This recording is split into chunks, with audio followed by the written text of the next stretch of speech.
I'm presented with a big Spencer Gulf Hiramasa kingfish, immediately I think raw. I mean, the Japanese believe if a fish is fresh enough to be eaten raw, well, it should be. Ultimately, that fish is so fresh and so delicious, I want to do it justice.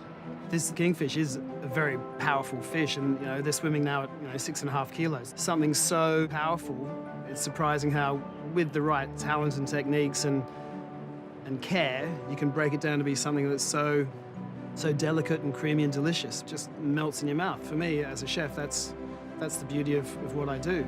And every step of the way, I'm wanting to handle this gorgeous piece of fish with the most respect I can offer. It's rigid, it's so fresh. So immediately I've thought, well, I'm not going to scale this the traditional whale. It's fresh enough for me to take the scales off with a knife. If you scale normally, you're putting pressure on the flesh and you can sometimes bruise the flesh. So taking the scales off with a sharp knife reduces the bruising.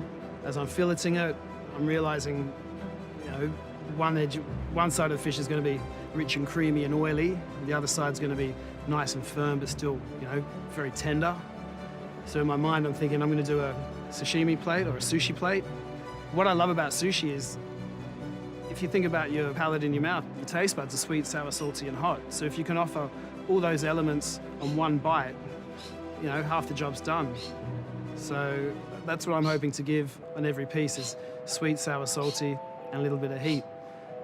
The canvas is the kingfish, and I'm just adding all the little colors.